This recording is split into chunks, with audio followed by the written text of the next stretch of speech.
आज का प्यारा सवाल में हमारा सवाल एक फंक्शनल इक्वेशन पर है और सवाल है f of x plus f of x plus 4 equals to f of x plus 2 plus f of x plus 6 और हमें फाइंड करना है पीरियड ऑफ fx, मतलब हमें फंक्शन fx का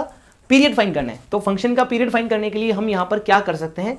अब पीरियड फाइंड करने के लिए बेसिकली ये डिफाइन करना जरूरी है या फिर ये प्रूव करना जरूरी है कि ये फंक्शन पीरियोडिक है।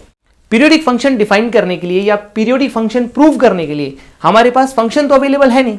तो अगर फंक्शन अवेलेबल नहीं है तो क्या किया जाए, फंक्शन अवेलेबल नहीं है तो सिंपल सी बात है, हम लोग सबसे पहले पीरियोडिक फंक्शन क्या होता है उसकी प्रॉपर्टी के बारे में जानते हैं। उसकी प्रॉपर्टी होती है कि अगर हमारे पास कोई भी फंक्शन ऐसा हो कि f of x plus t करने पर, मतलब उसमें कुछ भी t ऐड कर दिया उसके इनपुट में, और अगर वो वापस से fx के इक्वल आ जाए तो ये फंक्शन हमारा पीरियोडिक कहलाता है और उसका पीरियड होता है t। तो अगर हम इस तरीके से इसको कुछ ना कुछ चेंज करके ले आए तो हमारा फंक्शन पीरियोडिक हो जाएगा, उसका पीरियड उसी के अकॉर्डिंग हम लोग डिसाइड करेंगे। इसमें हम लोग क्या कर सकते हैं बेटा कि हम x को रिप्लेस कर सकते हैं किसी और इनपुट से, क्योंकि यहां पे हमारे पास में जो x है वो x बिलोंग्स टू r है, मतलब कोई भी रियल नंबर है। कोई भी रियल नंबर अगर हमारे पास है तो हम x को किसी भी और इनपुट से रिप्लेस कर सकते हैं। जैसे सबसे पहले एक बार ध्यान से देखो, यहां पर हमारे पास में एक इनपुट x है, एक इनपुट है x प्लस 2, एक और इनपुट हमारे पास में x प्लस 4 है और एक इनपुट है x प्लस 6। अब आप देख सकते हो कि इनपुट्स बहुत पैटर्न वाइज अरेंज्ड है, यहां पे इनपुट दो दो इंक्रीज हो रही है, तो आप एक इनपुट ऐसी पुट कर सकते हो जिससे आपको कुछ बेनिफिट मिले, यानी कि यहां पे आप कुछ अच्छे से रिप्लेस कर सकते हो। रिप्लेस करने का एक सिंपल सा तरीका होता है बेटा, आपको ऐसी इनपुट रिप्लेस करनी है जिससे आपको कुछ बेनिफिट मिले। जैसे मान लो मैंने इनपुट x को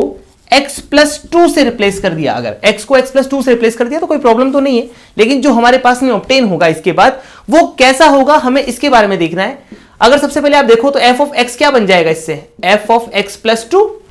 फिर उसके बाद अगला क्या बन जाएगा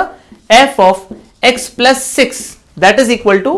f ऑफ x, x की जगह x प्लस 2 होने से ये बन जाएगा f ऑफ x प्लस 4 और अगला बन जाएगा हमारे पास f ऑफ x प्लस 8।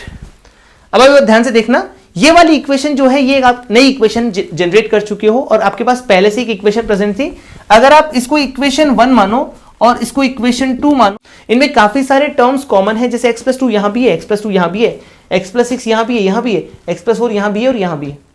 तो अगर आप इन दोनों को ध्यान से देख के और पैटर्न वाइज इनको अरेंज करने की कोशिश करो, तो अगर मैं फर्स्ट और सेकंड इक्वेशन को, मतलब जो पहली इक्वेशन और दूसरी इक्वेशन है दोनों को ऐड कर देता हूं तो उससे मुझे कुछ बेनिफिट मिलेगा। अगर मैं फर्स्ट और सेकंड इक्वेशन को ऐड कर दूंगा तो मेरे पास लेफ्ट हैंड साइड में क्या आएगा, लेफ्ट हैंड साइड में मेरे पास आएगा f of x plus f of x plus 4 और इधर से क्या आया plus f of x plus 2, फिर यहां से आएगा f of x plus 6 and that's equal to f of x plus 2, यहां से आया आपके पास f ऑफ x प्लस 6, यहां से आपके पास में आया f ऑफ x प्लस 4 और यहां से आया f ऑफ x प्लस 8। इस तरह से आपने सारी इक्वेशन को अरेंज कर दिया। अब देखो यहां से कुछ ना कुछ कट रहा है, अगर आप f ऑफ x प्लस 4 को देखो यहां से तो ये इसके साथ में कट जाएगा पूरी तरह से माइनस, इसके अलावा f ऑफ x प्लस 2 यहां से कट रहा है इसके साथ में और f ऑफ x प्लस 6 यहां से कट रहा है, और इस तरह से कटने के बाद आपके पास फाइनली जो आंसर बचा वो उधर बचा है f ऑफ x बचा है और ये किसके इक्वल आ रहा है बेटा, ये आ रहा है f ऑफ x प्लस